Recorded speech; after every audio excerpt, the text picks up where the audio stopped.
आज हम यात्रा करेंगे उस समय की जब ना तो कोई राजा था ना ही राज्य, जब इंसान सिर्फ जीवित रहने के लिए बस संघर्ष कर रहा था। यह है प्रागैतिहासिक काल की कहानी। सबसे पहले आता है पुरापाषाण युग। इस दौर में इंसान शिकार करता था और फल खाता था, पत्थरों से बने औजार इस्तेमाल करता था। मध्य प्रदेश में स्थित भीमबेटकाओं की गुफाओं में आज भी हमें उस समय की दीवारों पर चित्रकारी देखने को मिलती है, जहां इंसान ने जानवरों का शिकार और अपनी रोजमर्रा की जिंदगी को पत्थरों पर उकेरा है। धीरे धीरे समय बदला और आया मध्य पाषाण युग। अब औजार छोटे और नुकीले हो गए, जिन्हें हम माइक्रोलिथ कहते हैं।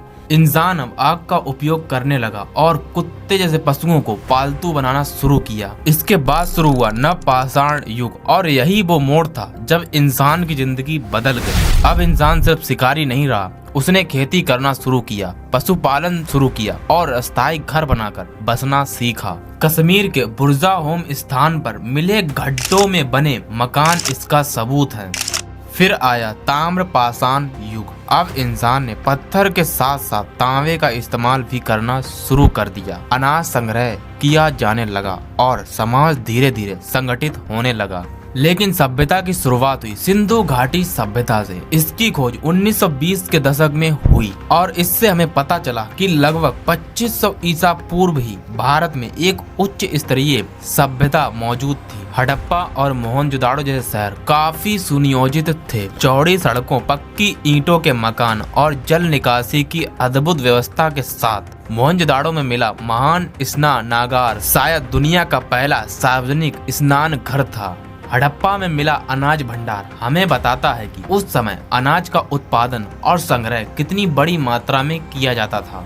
गुजरात के लोथल से मिला गोदी ये साबित करता है कि उस समय समुद्री व्यापार भी होता था। धोलावीरा से मिली जल संरक्षण व्यवस्था यह दिखाती है कि वे पानी के महत्व को भी कितने गहराई से समझते थे। सिंधु घाटी के लोग न सिर्फ व्यापारी थे बल्कि कलाकार भी। मोहनजोदाड़ो से मिली कांस्य की नाचती हुई लड़की की मूर्ति और पुरोहित राजा की मूर्ति उनकी कला कौशल का अद्भुत प्रमाण है। यहाँ से मिली पशुपति मोहर यह बताती है कि धार्मिक मान्यताएं भी विकसित हो चुकी थीं। कपास की खेती का सबसे पुराना प्रमाण भी यहीं से मिला है, जिसे बाद में दुनिया भर में अपनाया गया। लेकिन इस सभ्यता की सबसे बड़ी पहेली है इसकी लिपि, जो आज तक पढ़ी नहीं जा सकी। अंत में अचानक ये सभ्यता क्यों समाप्त हो गई, ये रहस्य भी उजागर नहीं हुआ। कुछ विद्वान मानते हैं कि नदियों का मार्ग बदलना और जलवायु परिवर्तन इसके पीछे का मुख्य कारण रहे हैं। इस तरह प्रागैतिहासिक काल की सरल जीवन शैली से लेकर सिंधु घाटी की महान नगरी संस्कृति तक ये कहानी हमें बताती है कि भारतीय सभ्यता कितनी पुरानी और अद्भुत रही है।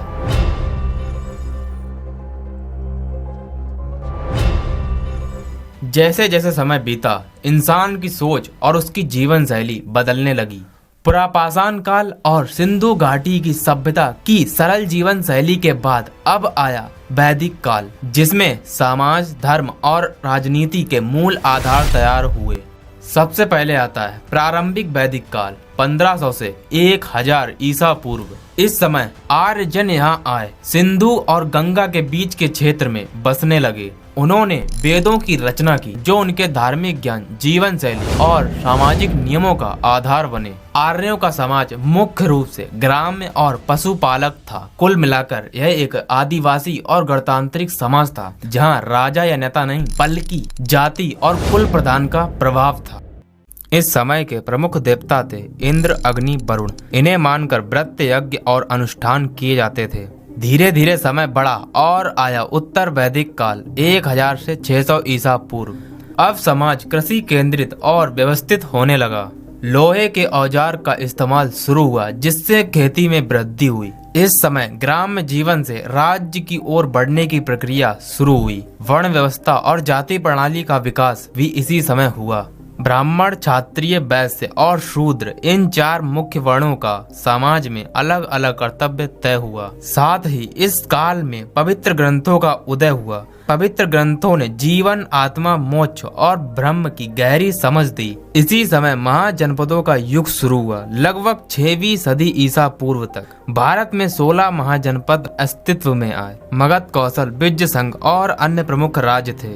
इन राज्यों में राजनीतिक संगठन, सेनाएं और कर प्रणाली विकसित हुई। इससे स्पष्ट साबित होता है कि भारत में केंद्रीकृत शासन और प्रशासन की नींव इसी समय रखी गई। साथ ही इस काल में धार्मिक विचारों में विविधता आई। जैन धर्म के महावीर और बौद्ध धर्म के गौतम बुद्ध इसी समय जन्मे। महावीर ने अहिंसा, सत्य और तपस्या का मार्ग दिखाया। बौद्ध ने 4 आर्य सत्य और अष्टांगिक मार्ग के माध्यम से जीवन को दुख मुक्त करने का रास्ता बताया। इस प्रकार से वैदिक काल से महाजनपदों तक का समय न केवल धार्मिक और सामाजिक परिवर्तन लेकर आया, बल्कि राजनीति, प्रशासन और राज्य की नींव भी तैयार हुई। और यही काल भारतीय इतिहास की नींव बना, जिसके आधार पर बाद के मौर्य और गुप्त साम्राज्य ने उन्नति की।